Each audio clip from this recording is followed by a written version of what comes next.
Partie 3. L'homme probable privé, la femme probable privée, l'espèce dans les probabilités et les feuilles de route pour des réalités. Session 695, suite 6 mai 1974.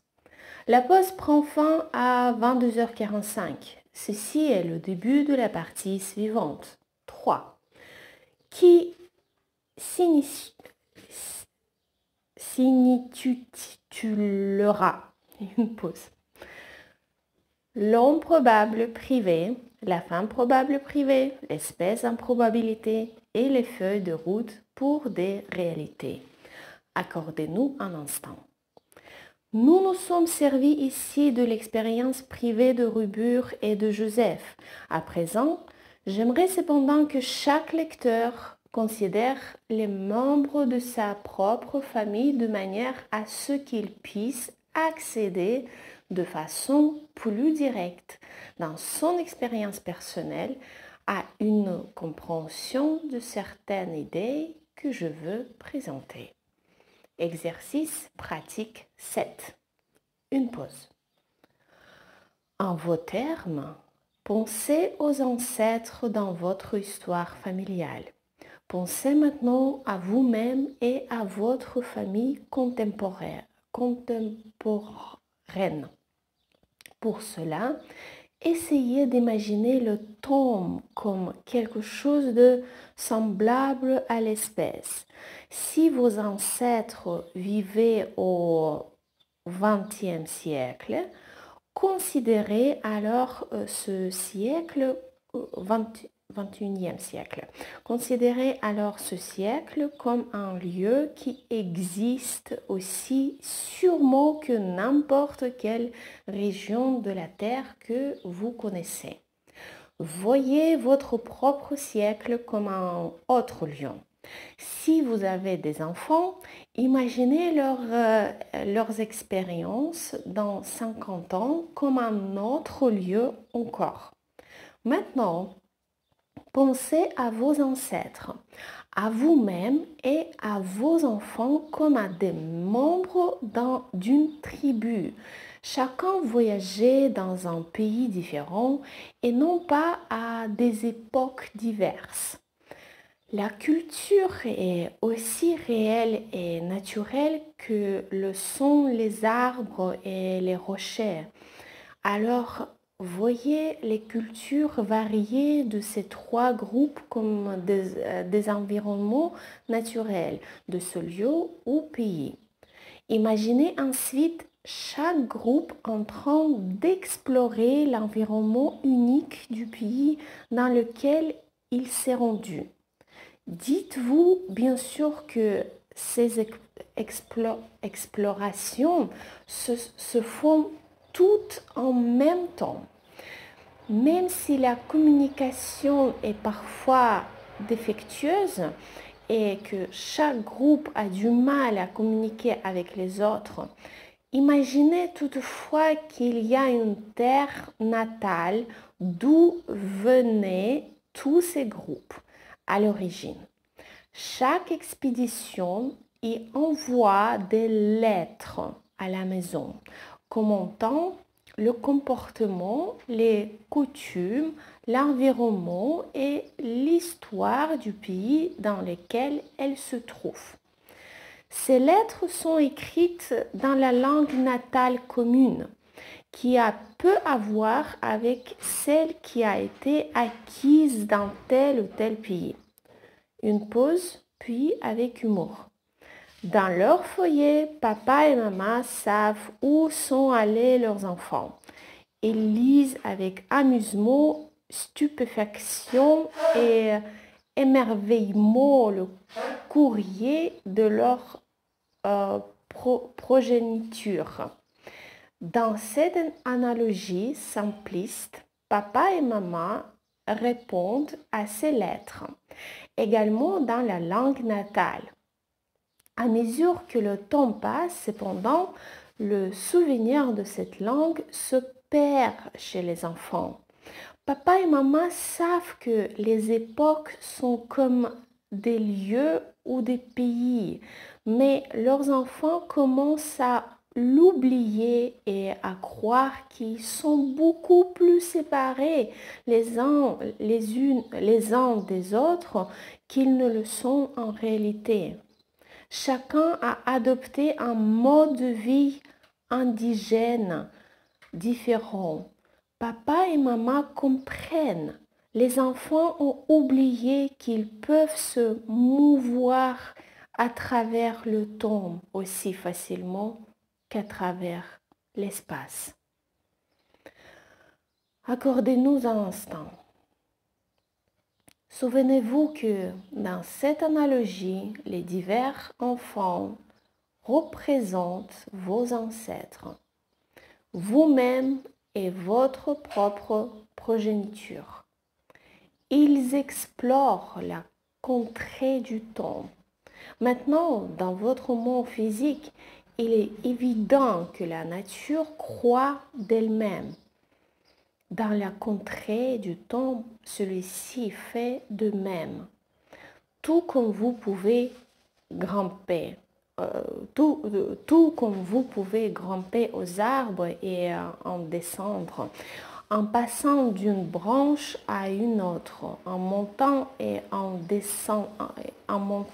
descendant, vous pouvez de la même manière vous promener dans diverses époques. À la maison, papa et maman le savent bien.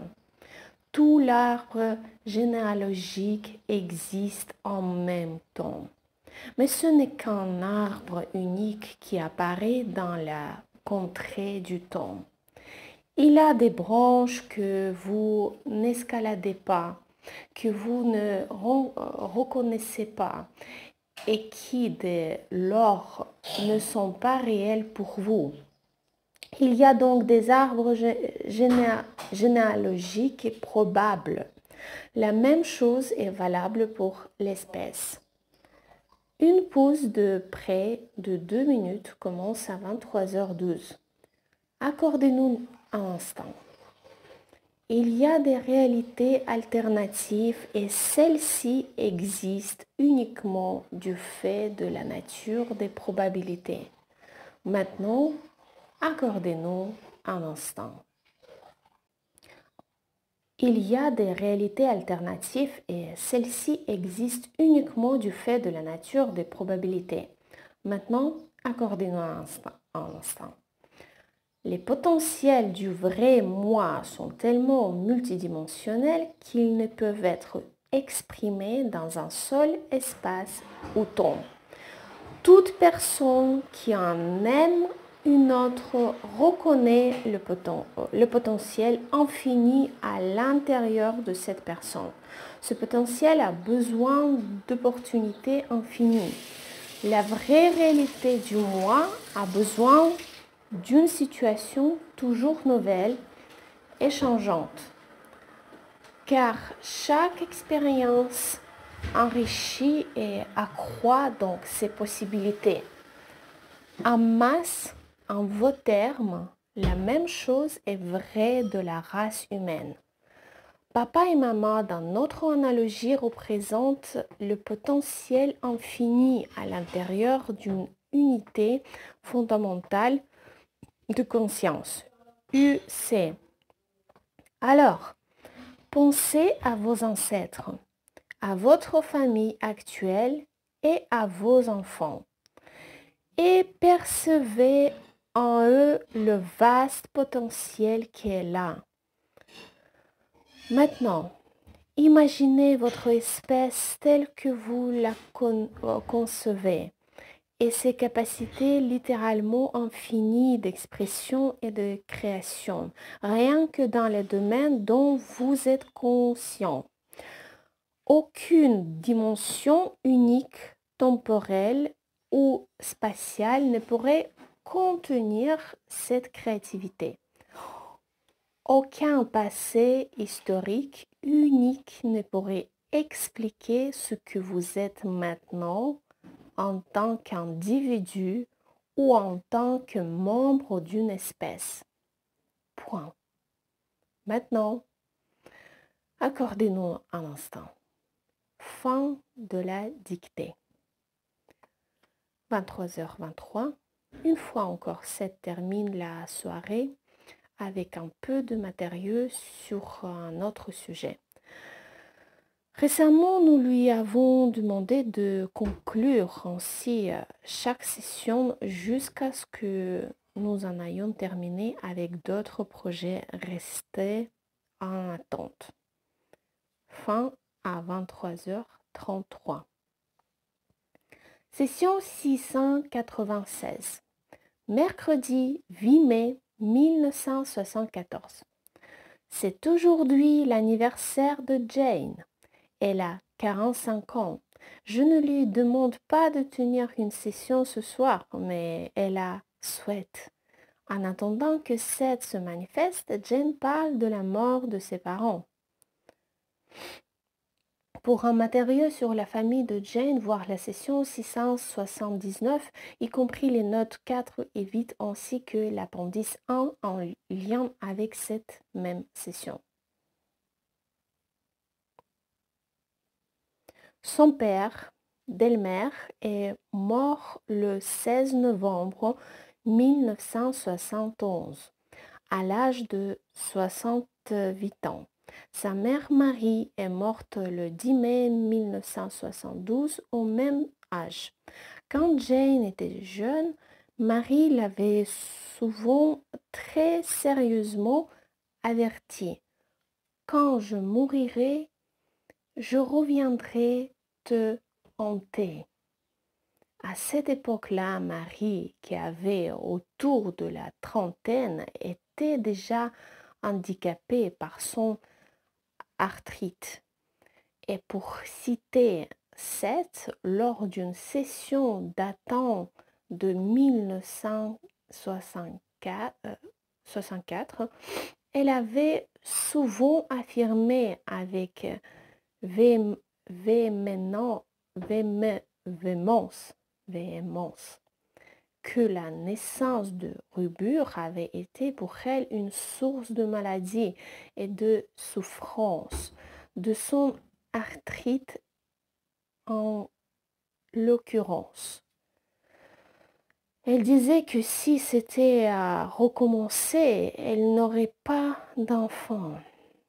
Et l'enfant présent à l'intérieur de la Jane adulte a encore le sentiment que sa mère a toujours le pouvoir, même maintenant, de le forcer à retourner dans son ventre et de refuser de lui donner naissance. Ce soir, Jane dit qu'elle sent encore une forte charge émotionnelle à l'idée qu'un défunt reviennent pour reprendre des termes stéréotypés et banals. Pourtant, bien que Seth n'ait dit que très peu de choses pour l'instant concernant les spectres, les apparitions et la possession qui selon nous sont liées, il ne semble pas que le passé familial de Jane l'ait amené à développer des blocages à l'égard de ce genre de sujet. Seth n'en est simplement pas encore à ces thèmes-là, dit-elle. Quand il les abordera, il en fera toute une série de chapitres, ou peut-être un livre entier. 21h58. Bonsoir. Bonsoir, Seth. Maintenant, dictée. Chaque système de probabilité a son propre jeu de feuilles de route, définissant clairement ses libertés et ses limites, et mettant en avant les structures les plus favorables, les plus aptes à l'épanouissement. Ce ne sont pas des images intérieures de perfection et dans une certaine mesure, les feuilles de route elles-mêmes changent. C'est à très brièvement parler de ces feuilles de route dans le chapitre 20 de la réalité personnelle, voir la session 672, après la pause de 22h28. Il avait conclu ce matériau en affirmant: un système de contrôle et d'ajustement existe cependant de manière à ce que dans certains rêves, vous vous rendiez compte de ces feuilles de route. Elles peuvent vous apparaître tout au long de votre vie, sous forme de rêves récurrents d'une certaine nature, des rêves d'illumination. Et même si vous ne vous en souvenez pas au réveil, vos objectifs s'en trouvent fortifiés au, au deviennent soudain plus clairs. Quand vous travaillez sur vos croyances, faites en sorte de découvrir ce que vous pensez réellement de l'état de rêve, car si vous lui faites confiance, il peut devenir un allié encore plus important grâce à votre coopération consciente.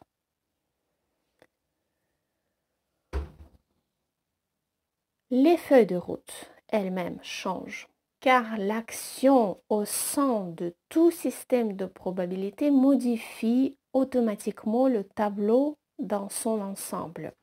En l'élargissant, les feuilles de route sont en fait plutôt comme des plans de travail internes qui peuvent être modifiés selon les circonstances, mais ce sont dans une certaine mesure des idéalisations avec un trait d'union. En tant qu'individu, vous êtes donc porteur de ce type de feuille de route. Celle-ci contient toutes les informations dont vous avez besoin pour produire la version la plus favorable de vous-même dans le système probable que vous connaissez. Ces feuilles de route existent biologiquement et à tous les niveaux, psychiquement, spirituellement et mentalement. L'information est tissée dans les gènes et les chromosomes, mais elle existe à part.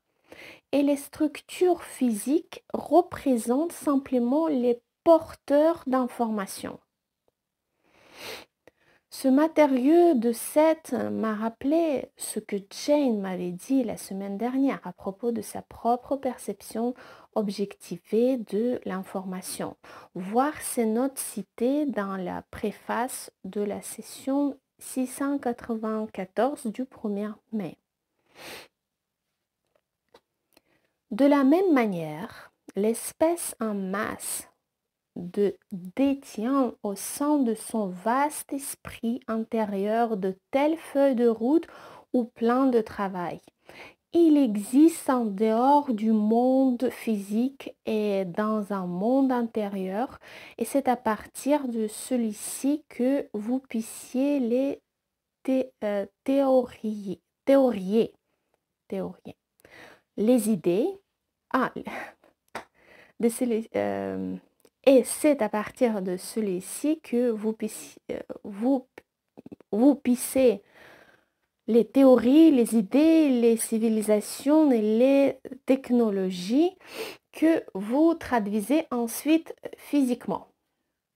La pensée de Platon voyait ce monde intérieur comme parfait.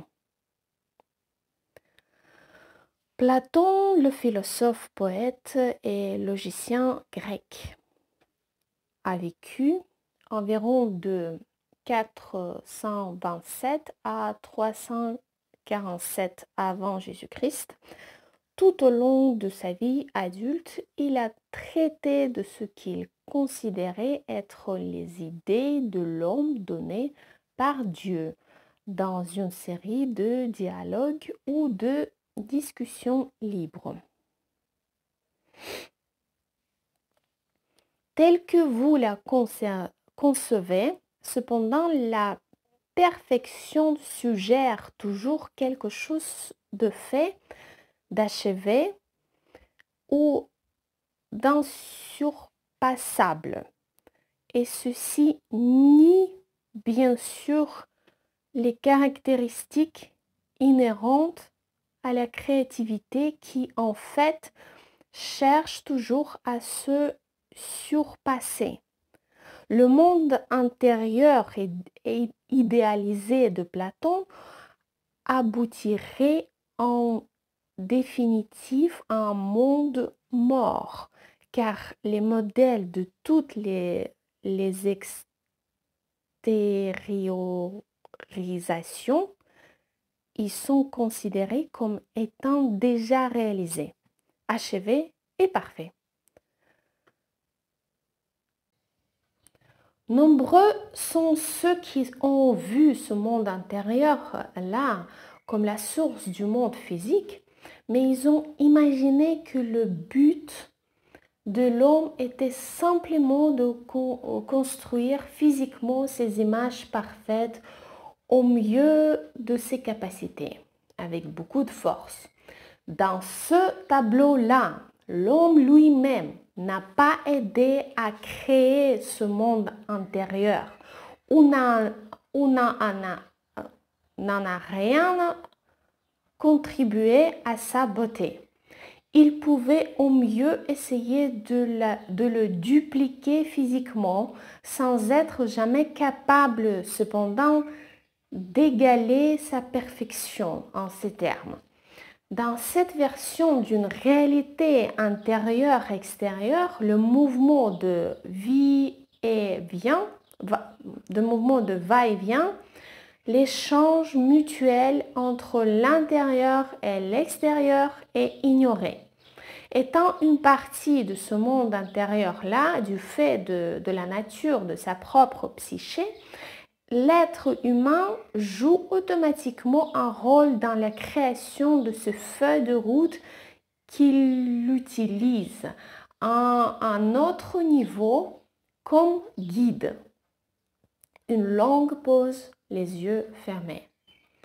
Dans une certaine mesure, non seulement les grands artistes captent une image physique d'une idée intérieure avec une majuscule, mais ils contribuent aussi au départ à la création de cette idée ou de ce modèle intérieur. En vos termes, le monde intérieur représente un potentiel idée non encore réalisée. Mais ces idées et ces potentiels n'existent pas en dehors de la conscience. Ce sont des idéaux établis dans le cœur de l'homme. Voir la note 3 de la session 679 à propos du nom masculin rubur que cette donne à Jane et de son commentaire selon lequel le sexe, indépendamment de toutes vos histoires charnelles, est un phénomène physique. De temps à autre, Jane reçoit du courrier de lectrice voulant savoir pourquoi cet emploie souvent le genre masculin dans ses livres, en particulier dans des passages comme ceux de la session de ce soir. Si l'on y réfléchit un peu, on voit bien que malgré les implications sexistes que cela pourrait sous-entendre, il serait difficile de présenter ce matériau d'une autre manière, tellement l'emploi de mots génériques tels que homme, lecteur, etc. est courant. En anglais, il arrive fréquemment que nous ne disposions pas d'un mot précis, indiquant de façon égale le caractère masculin et féminin, susceptible de représenter l'espèce en son entier. Très souvent, d'ailleurs, le terme humanité n'est pas adéquat. Y substituer un terme d'un genre neutre, tel que it en anglais par exemple, ne serait pas non plus satisfaisant. D'autre part, nous ne souhaitons pas reformuler le matériau de Seth. Nous sommes certains que lorsqu'il transmet des passages dans lesquels il utilise le genre masculin, il n'en a aucun cas l'intention d'offenser les personnes de sexe féminin. Tandis que Jane et moi évoquons ce problème-là, elle a produit spontanément par écrit le matériau suivant. Seth utilise la langue anglaise, ma langue natale, pour traiter de sujets qui font souvent entrer en jeu des concepts très difficiles à décrire par le langage, quel qu'il soit. À l'évidence, le but de Seth est d'expliquer ce qu'il peut dans le cadre de cette langue-là, plutôt que de changer la langue elle-même, comme ce serait nécessaire par exemple pour échapper aux nombreux préjugés qu'elle véhicule. Ces préjugés apparaissent de la façon la plus évidente dans ses aspects sexuels. L'homme, mannequin en anglais, désigne l'espèce en général et le pronom il fait référence aux membres individuels. Du point de vue linguistique, cela laisse les femmes à l'écart. Et de plus d'une manière, car l'intention masculine est claire. En utilisant ce langage-là, cependant, l'intention de Seth est claire, elle aussi. L'identité individuelle vient avant l'affiliation sexuelle. Cette affiliation est un mélange d'éléments mâles et femelles qui sont complémentaires et non pas opposés. Ni les uns ni les autres ne sont supérieurs. Mâles et femelles représentent aussi des aspects physiques et biologiques et un positionnement sexuel. Tous les livres de Seth ont en commun un même fil conducteur. Nos préjugés sexuels sont le résultat de certains aspects de conscience que nous, en tant qu'espèce, avons commencé il y a longtemps à mettre en avant par rapport à d'autres. Pourtant, en d'autres termes, l'homme est aussi celui qui les établit là, grâce à la conscience plus profonde de son être qui chevauche le temps physique. L'existence est sage et pleine de compassion.